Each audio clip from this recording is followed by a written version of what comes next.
of my PowerPoints and my worksheets, and then I have a bunch of short videos that I want to show you as well. And then I'll set you up with some questions for homework.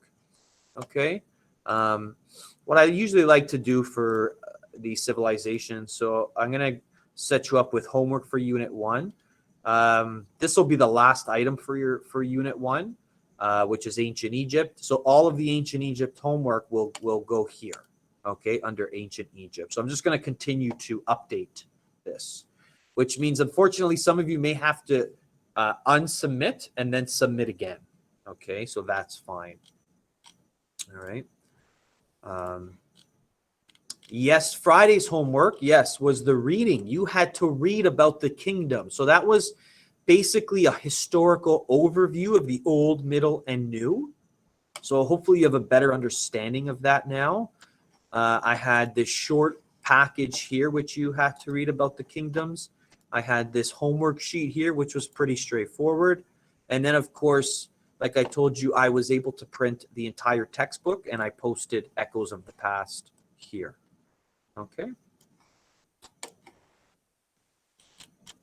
But today we're focusing on this right here. Egyptian religion. Egyptian religion. Look at these characters here. Okay, the mythology of this ancient religion here. That's our focus. But before we do that, I want to focus on Egyptian writing first. So we're going to focus on this one, Egyptian writing first. So what I usually like to do is I usually just like to go through the PowerPoints with you. I'll have you read, and then you can go back and take notes after. But before I do that, let me start with a video just to refresh what you would have read already and what we've learned so far. Okay. Doesn't look like I posted it here. Hold on a second.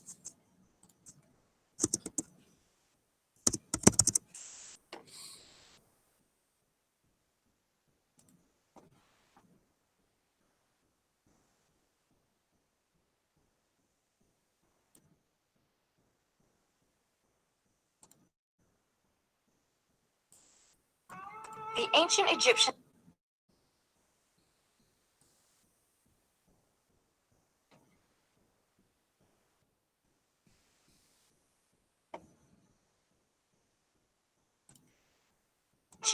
civilization lasted for over 3,000 years and became one of the most powerful and iconic civilizations in history. At its height, ancient Egypt's empire stretched as far north as modern-day Syria and as far south as today's Sudan. But long before it was an empire, ancient Egypt was a series of small, independent city-states that bloomed along North Africa's Nile River. The city-states were divided into two regions and named according to the flow of the Nile. Upper Egypt in the south, which was upstream, and Lower Egypt in the north, which was downstream. By about 3100 BC, the two halves united, thereby creating one Egyptian state that lasted for millennia. The reign of this civilization can be divided into three major periods of prosperity, called the Old, Middle, and New Kingdoms, and two periods of instability in between, called the First and Second Intermediate Periods. Guiding the Egyptian people was a succession of about 300 rulers, often referred to as pharaohs. Pharaoh, which means great house in Egyptian, was never the ruler's formal title. It only became synonymous with a ruling individual in modern times, thanks to its use in the Hebrew Bible. These rulers, who were not always men, nor Egyptian, were considered protectors of the people and served as divine liaisons between humanity and the hundreds of gods they worshipped. After the rulers passed away, ancient Egyptians believed they then became gods. To prepare their journey into the afterlife, the rulers constructed elaborate tombs, including the Great Pyramids at Giza and underground mausoleums in the Valley of the Kings. Rulers filled their tombs with all the items they could need in the afterlife, including gold, jewelry, food, drink, and even pets. preparing for this journey to the gods also involved mummifying one's body. The deceased's corpse was embalmed, wrapped in hundreds of yards of linen, and placed inside the tomb so the body could be reanimated in the afterlife. To this day, structures like the Great Pyramids are a testament to the role of religion in ancient Egyptians' lives. But they also represent the innovative and cultural might of the Egyptian people. Innovations in mathematics and written language in particular propelled their civilization to success. Math, specifically measurement mathematics, helped Egyptians understand and harness their world with numbers like no other civilization had before. They developed a new form of measurement called the cubit. It was used to design massive structures, such as the Great Pyramid, with remarkable geometrical precision. The Egyptians also measured time. By combining mathematics with astronomy, they established a 24-hour division to the day and created a solar calendar, which was the first dating system in history to feature 365 days in 1 year. Lastly, Egyptians developed methods to measure and survey land around the Nile River. These civil engineering feats made way for the construction of dams, canals, and irrigation systems that helped farming and agriculture to flourish in the Nile Valley. In addition to mathematical concepts, the ancient Egyptians also created written languages to describe the world around them. The oldest and probably most well-known of these is hieroglyphic writing.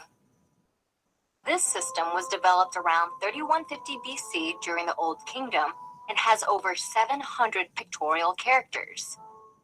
It was used to inscribe monuments and pottery and predominantly served a decorative or ceremonial purpose. Soon after, another ancient form of writing, called hieratic, developed out of the hieroglyphic system. It was a form of cursive that was written in ink and served a more functional purpose. Unlike its more formal predecessor, hieratic was written on another ancient Egyptian innovation, papyrus. Papyrus was a type of paper derived from the papyrus plant, which grew plentifully along the Nile River. This medium gave the ancient Egyptians a new avenue of communication and record-keeping that allowed their civilization's administrative skill to grow and their culture to spread for thousands of years.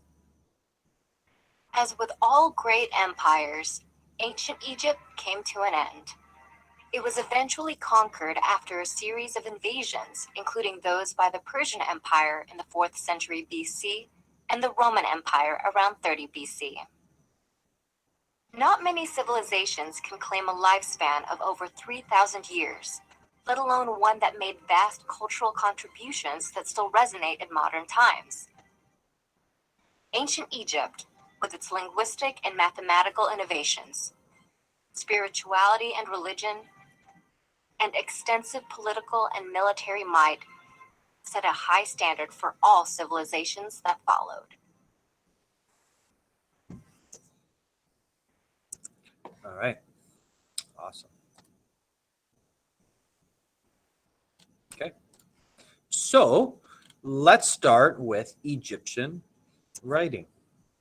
Let's start with Egyptian writing. Right here. Okay. Is Tina with us?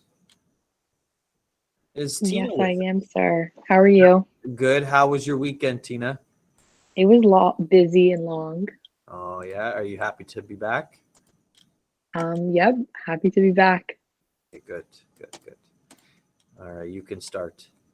All right. Egyptian writing.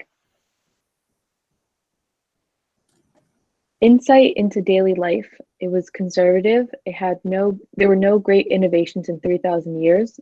Religious purposes, pharaoh, the chief patron, painting, sculpture, architecture, literature.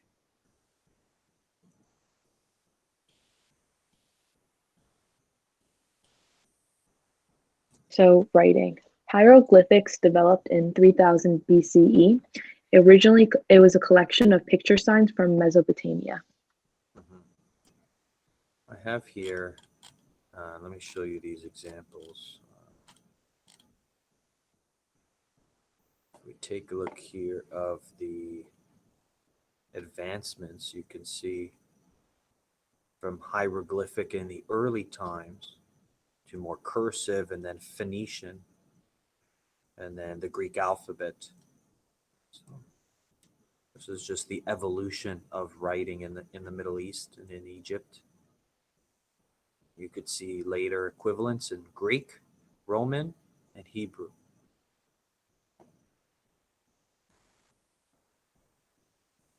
Take a look at bowl, what it represented early on.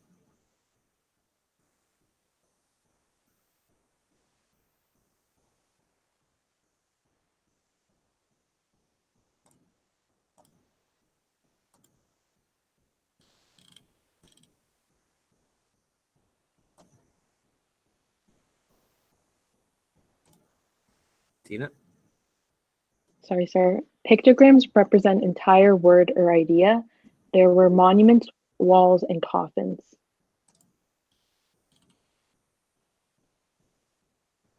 So scribes used paper sheets using reed pens and ink from a mixture of vegetable dyes and water and soot. It was used a lot of time and it was effort consuming. Sure. And hieroglyphics evolved. Tina? So over 700 signs during New Kingdom, majority represented sounds rather than objects. It was a new form of cursive writing, demotic. It was easier for record keeping. Christian Roman Emperor Theodosius abolished pagan rites in Egyptian temple. So demotic would be the new, more advanced cursive writing of hieroglyphic. And then, of course, we have the famous Rosetta Stone, which the Napoleon soldiers dug up the stone near Rosetta, okay, in the northern part of Egypt in 1799, which is now in the British Museum. And this is really important, this stone, because it has 3 types of writing. So inscription in 3 different types. You have hieroglyphics, Egyptian hieroglyphics on the top. You have demotic, which is in the middle, which is more advanced cursive. And then you have Greek, which is at the bottom. So this really allowed us to really enter the civilization of Egypt, because we cracked the code, that enigma of ancient Egypt. So once we understood the alphabet or their writing system, we were then able to learn more about their civilization. So public records of honors given to one of the Ptolemies in 195 BC. That's when this was written. Just amazing. Okay, keep reading, Tina. So they were translated by Jean-Francois Champollion. It compared the names of Cleopatra and Ptolemus. They found the hieroglyphs for 3 common sounds of P-O-L. Mm-hmm. Okay. So the values here, and what we see in an image like this, which we're going to learn about, this is great for the insight into daily life and views of the afterlife and the underworld, which we're going to learn about today. The Book of the Dead and the underworld. Right? And again, this was created for, which was very important in ancient Egypt, religious purposes.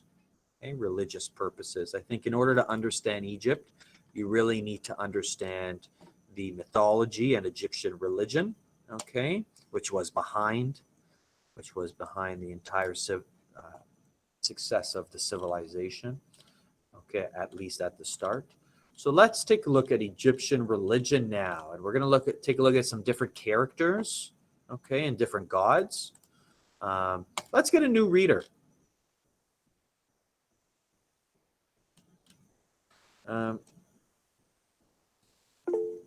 Mr. Nicholas, if you need to take a break, you can absolutely take a break, okay? Nicholas, are you with us?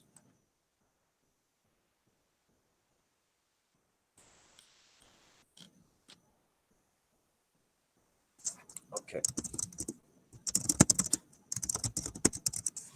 Okay, Rongru, do you want to read for us? Yeah, I'll read. Oh, awesome. All right. Egyptian religion. Let's go. Um, Polytheism, the belief in many gods. Monotheism, the belief in one god. Egyptian gods controlled the forces of nature. Egyptians identified the gods with animals, for example, jackals, dogs, falcons, cows, hawks, etc. Mhm. Gods, goddesses, and more gods. Rongru. Over 2,000 gods and goddesses from all over the country.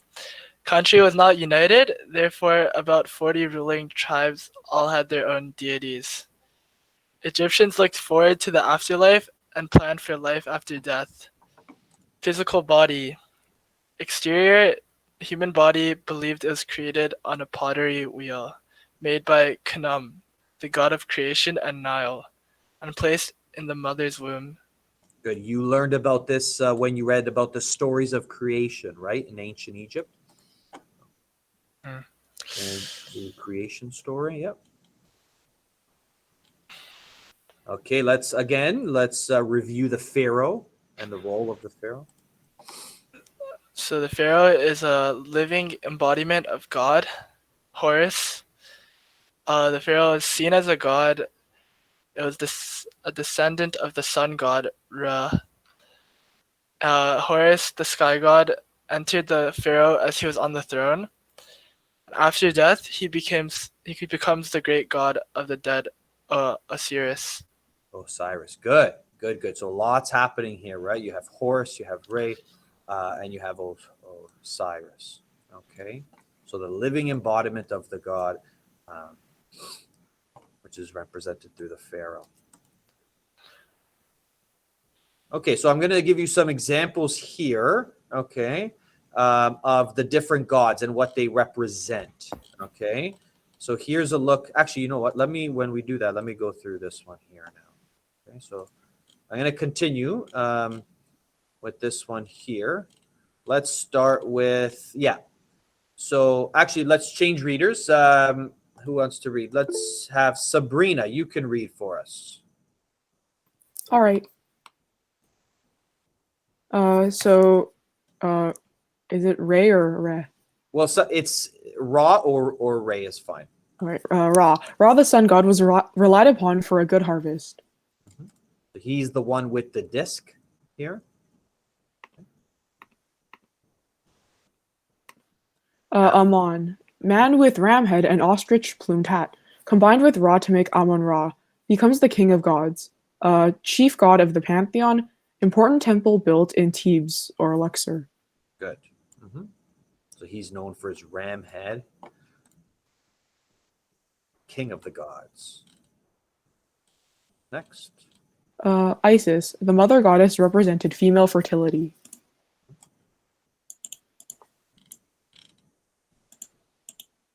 Osiris. God of earth, vegetation, and the dead, brother and husband of Isis, father of Horus. Father of Horus. Yep. Brother, husband.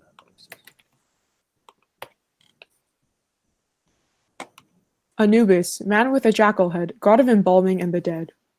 Mm-hmm. He's an important one when we think about the underworld. Yeah. And the Book of the Dead. Horus, god of the sky and lord of heaven, portrayed with the head of a falcon.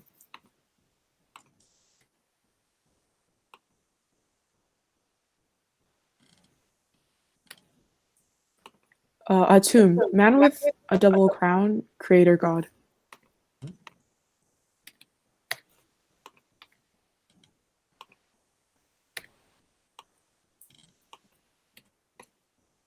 Atun, a sun disk with rays in hands, was a form of the sun god Ra.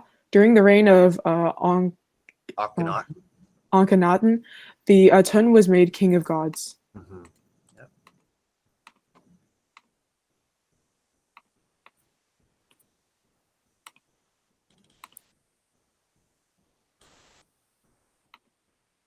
Beliefs and practices. The creator god Khnum created infants on his potter's wheel and placed them in his mother's wound. Ka. Ka, spiritual double, remained in heart until death when spirit and body separated. So this is important. So the Ka, and next we're going to learn about the Ba. So the Ka is the spiritual double, and read about Ba. Ba, entered body at birth and left at death, personality or character, appears in Egyptian art as a human-headed bird. Something like that.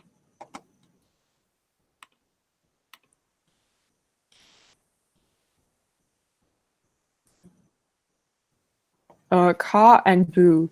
Ka Bu returned to the body if it was properly preserved and sustained in the tomb, required food, drink, and other belongings.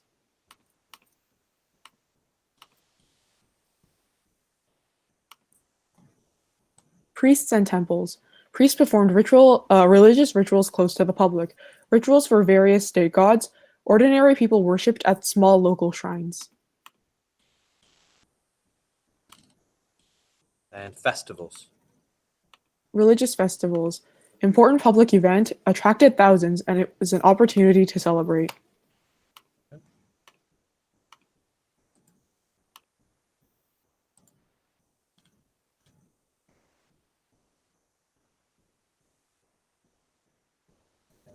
Wait. Sir, Yep. I had a question.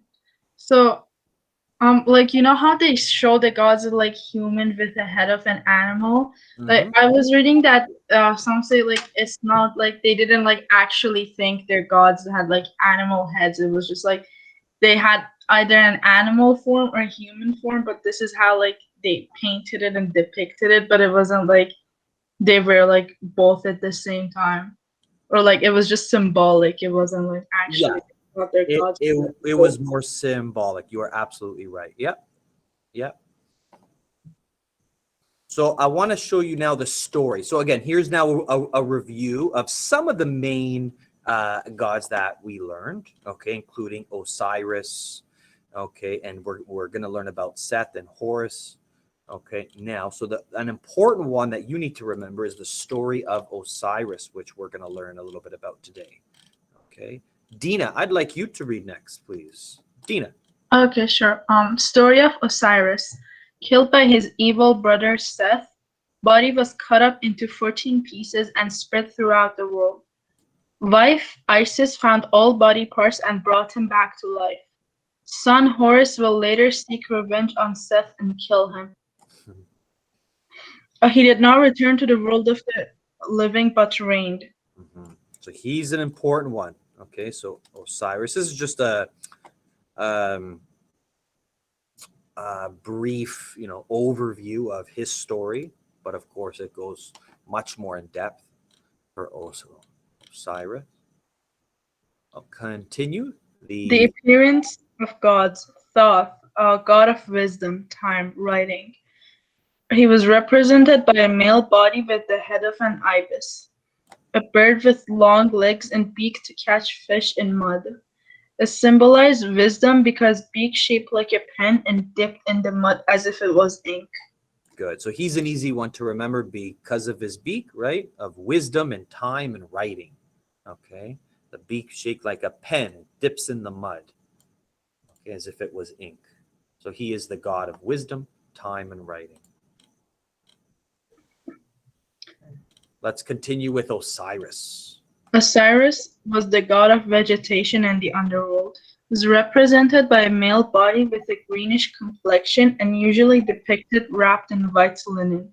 The greenish complexion draws the connection with vegetation, wrapped in white linen like a mummy to connect with the underworld.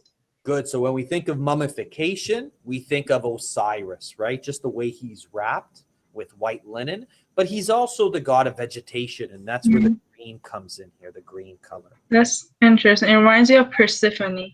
Yes. This is just the way. So yeah, we're gonna learn more about it. Yeah.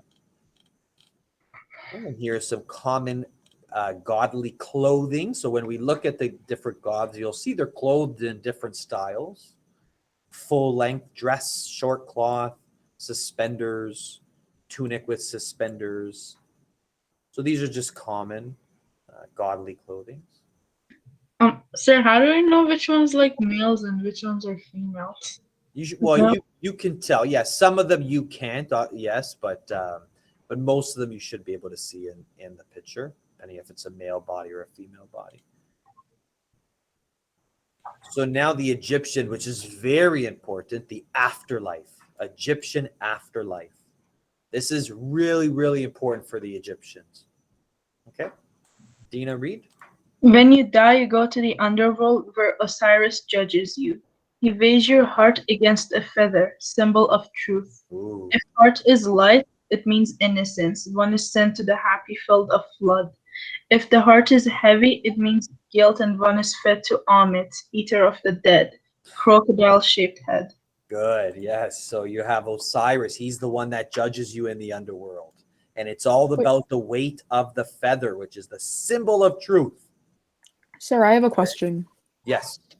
In the picture that you've included, it looks like Anubis because he's got a jackal head, but like the text says Osiris. So like, which is it? Yeah. So it's Anubis is right here. Yep. Okay. And then you have Amit, who's right here. Okay. You have the god of wisdom. So this is a good kind of picture here as to what's going on. I'm going to show more. I have a really good video too, Sabrina, that really goes in depth as well.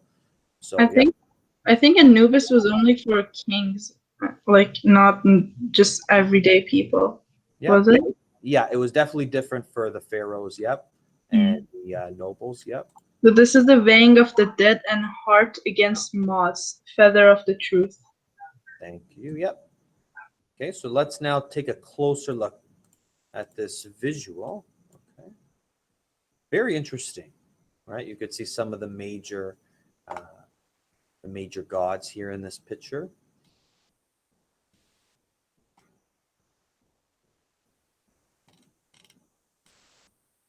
Okay. And what I'm going to play for you here is now the Book of the Dead. Okay, so please, guys, pay attention. It's really important here.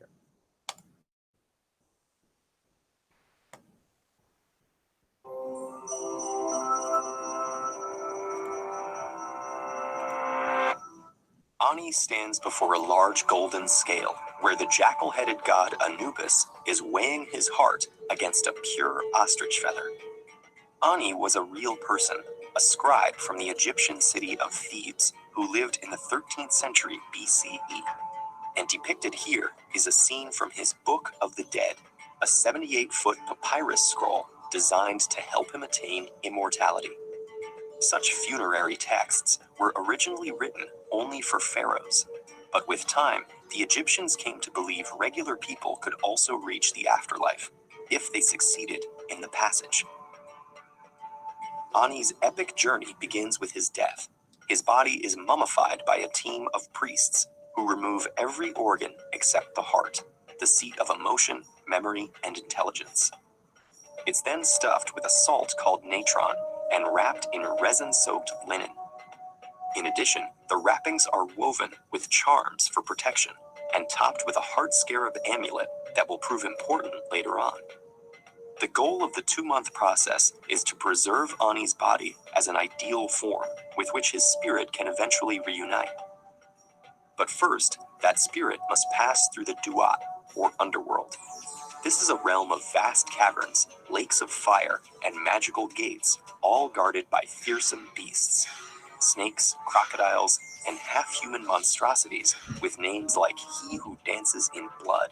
To make things worse, Apep, the serpent god of destruction, lurks in the shadows, waiting to swallow Ani's soul. Fortunately, Ani is prepared with the magic contained within his Book of the Dead. Like other Egyptians who could afford it, Ani customized his scroll to include the particular spells, prayers, and codes he thought his spirit might need. Equipped with this arsenal, our hero traverses the obstacles, repels the monster's attacks, and stealthily avoids Apep to reach the hall of Ma'at, goddess of truth and justice. Here, Ani faces his final challenge. He is judged by 42 assessor gods, who must be convinced that he has lived a righteous life. Ani approaches each one, addressing them by name and declaring a sin he has not committed. Among these negative confessions, or declarations of innocence, he proclaims that he has not made anyone cry, is not an eavesdropper, and has not polluted the water. But did Ani really live such a perfect life? Not quite, but that's where the heart scarab amulet comes in. It's inscribed with the words, "Do not stand as a witness against me," precisely so Ani's heart doesn't betray him by recalling the time he listened to his neighbor's fight or washed his feet in the Nile. Now it's Ani's moment of truth, the weighing of the heart. If his heart is heavier than the feather, weighed down by Ani's wrongdoings, it'll be devoured by the monstrous Amit, part crocodile, part leopard, part hippopotamus, and Ani will cease to exist forever. But Ani is in luck. His heart is judged pure. Ra, the sun god, takes him to Osiris, god of the underworld, who gives him final approval to enter the afterlife. In the endless and lush field of reeds, Ani meets his deceased parents. Here there is no sadness, pain, or anger, but there is work to be done. Like everyone else, Ani must cultivate a plot of land, which he does with the help of a Shabti doll that had been placed in his tomb. Today, the papyrus of Ani resides in the British Museum, where it has been since 1888. Only Ani, if anyone, knows what really happened after his death. But thanks to his Book of the Dead, we can imagine him happily tending his crops for all eternity.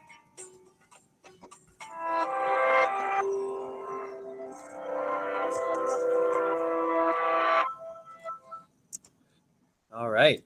I hope you enjoyed that.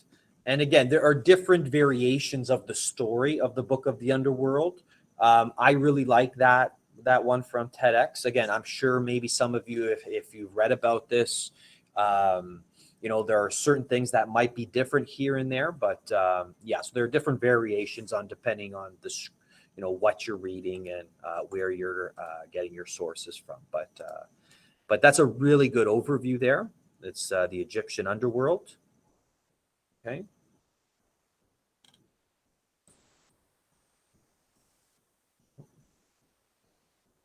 So again, later on, you can go through this PowerPoint here and just copy down some of the notes. Okay, we did not go through this one here.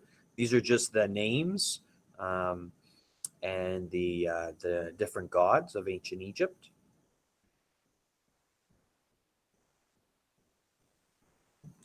Next, I want to go through, which I'm sure many of you have heard before, and that is mummification. Steps of mummification. Okay, mummification by J. D'Annunzio. Who would like to read this part for me? Who wants to be courageous and read the mummification? A new reader, maybe. Oh, sir, I'll read it. Yeah, KD, yes, please. Yeah. And then Kyle. Okay. So, mummification. Oh, is it loud where I am? I think it's loud. It's a little. I hear talking in the back. Oh, okay. I'll just talk over it, I guess. So, why mummify? Mummification, the method of Artificially preserving a body. This includes both people and animals. Mummification began in 2400 BCE. It was at its height at the end of the New Kingdom. The preserving of the body was a full-time job and done by the embalmer. Okay, it's a little bit too loud. Okay, KD, yeah, it's actually loud. Okay, my bad. Another time. Okay. All right, Kyle, you could continue. Okay, Kyle. All right. Okay. We revisit Ka and Ba. Yep. All right. Ka and Ba. Ka is one of spiritual double, and it remained in the heart until death, when the spirit and body separated. Ba is a personality or character, and it enters the body at birth and leaves at death. Ka returned to the body if it was properly preserved and sustained in the tomb. Good. So Ka is the spiritual double, which will return if properly preserved, and Ba is the personality of the character. Okay, or personality or character of the person. Okay, and leaves at death. Yep. The process. I keep going. Yep. Yep. All right. The mummification was presided over by a priest wearing an Anubis mask. The priest would utter chants and prayers. The process took 70 days. There are 7 steps in the mummification process. Yeah. So let's go through those 7 steps. 70 days. Wow. Think about that. 70 days to mummify. Step 1, Kyle. Step 1. The person is pronounced dead. The brain is removed with an iron hook through the nose. The brain is not important in the afterlife. Anything left inside the head is dissolved with chemicals.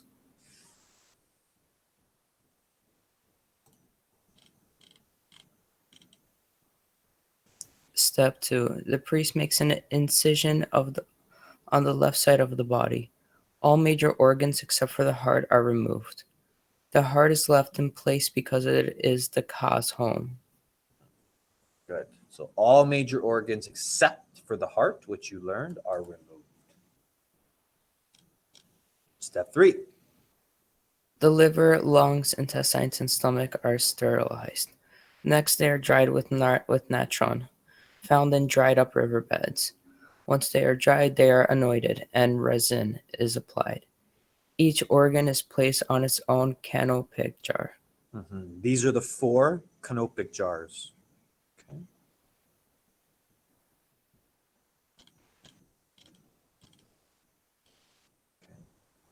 Let's learn about these 4, Kyle. All right. The 4 canopic jars. 1. Imset had the head of a man and contained the liver. Happy, I'm guessing? Yeah. Head of the baboon and contains the lungs. Dunatooth, I'm not sure. Head of a jackal and contains the stomach. I'm not sure what the last one That's says. fine. Try your best. It's fine. Kibisanov? Hmm? I honestly don't know. Head of the hawk and contains the intestines. They were made of alabaster, limestone, or clay. Good. Step 4. The body is washed with wine. It is simply stuffed with fragrant resins. The body is soaked in natron for 40 days. Which is almost like a salt for 40 days. Okay. Step 5. Once dried, the temporary stuffing is removed.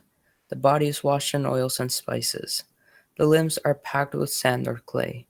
The mouth and nose are cleaned and stuffed with linen. The eyes are removed and replaced with onions. The incision is closed and covered with a plate of gold.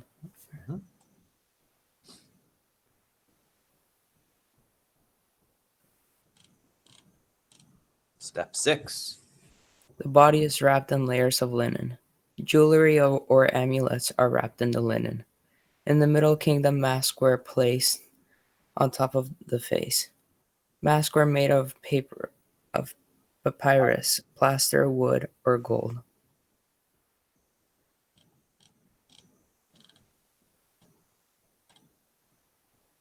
Funeral procession. The body is buried with items necessary for the afterlife.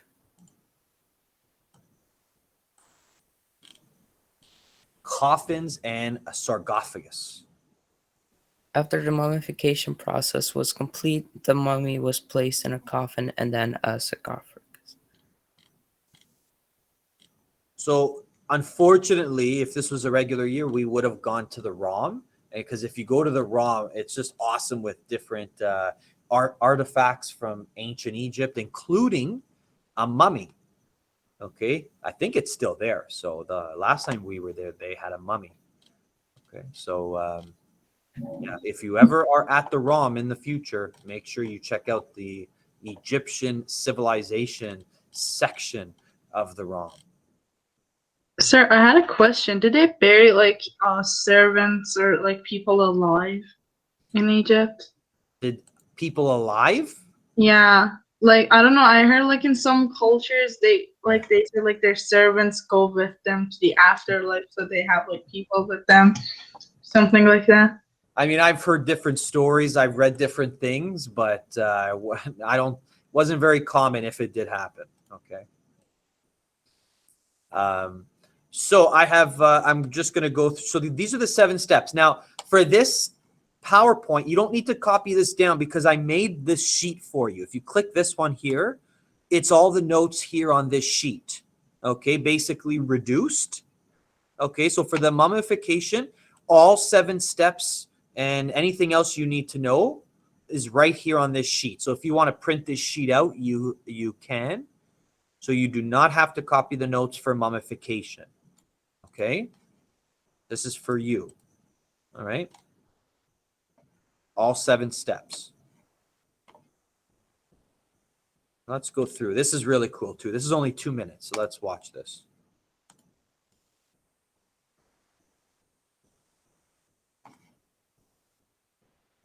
This is a mummy of a young man named Heraclides. This is a mummy of a young man named Heraclides.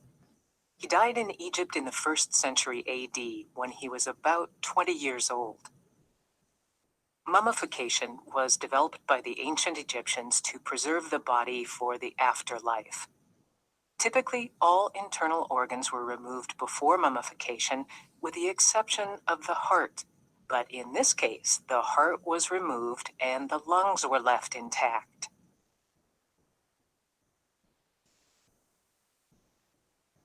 Next, the body was covered with salt and left for about 40 days until all moisture was eliminated.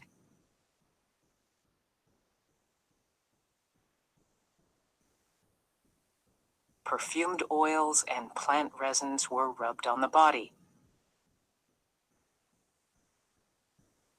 Thick layers of resin were applied to glue the strips of linen that were wrapped around the body.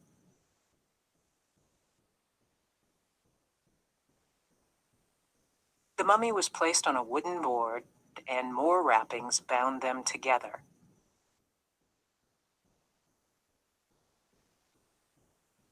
A mysterious pouch, perhaps of religious significance, was placed on the chest. A mummified ibis, a wading bird with a slender, down-curved bill, was placed on the abdomen. Ibis mummies commonly served as votive offerings to the gods, but this is an unusual case of a bird being mummified with a deceased human. Long linen strips further secured the wrappings. A portrait panel of Heraclides was placed over the face. A large linen cloth was wrapped around the mummy. The shroud was painted red with an imported lead-based pigment. This treatment is rare. Very few red shroud mummies are known to exist. Egyptian symbols of protection and rebirth were painted on the outer cloth with pigments and gold. Finally, Heraclides' name was written in Greek at the feet. Thanks to this remarkable mummification process, Heraclides' body is with us today.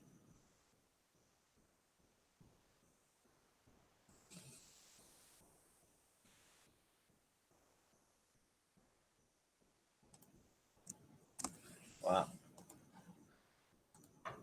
That is something. That is something. So, okay, I actually include one more here that I made for you. It's, again, more notes just for the overview and the afterlife, okay, and the judgment. So I know the judgment in the afterlife and the Book of the Dead is a little bit difficult, but I've just created this note, these notes for you for the Judgment Day, some more God representation. So what you're going to do for me now is you're going to go and you're going to take some notes from the PowerPoints for the Egyptian gods. Okay, only the Egyptian gods. Like I said, the mummification part, the notes are already done for you. So I'd like you to go through and try to memorize some of the gods, what they were gods for, vegetation, the underworld, etc. And yeah, so just learn a little bit more about them. So that's what I want you to do now. Okay, focus on my PowerPoints, some of the notes that I gave you, and then I'm gonna now I'm gonna add some more, just some more questions for tonight, which are gonna be this one here, just a short reading about gods and rituals, and then some questions. Okay, just a few questions for you tonight, and of course you are studying for this right here. Okay, because you have a test on Thursday, so you have questions, and make sure you maybe make some notes for your test on Thursday. Okay. Does that sound fair, everyone? Yes. Yeah. Sounds great.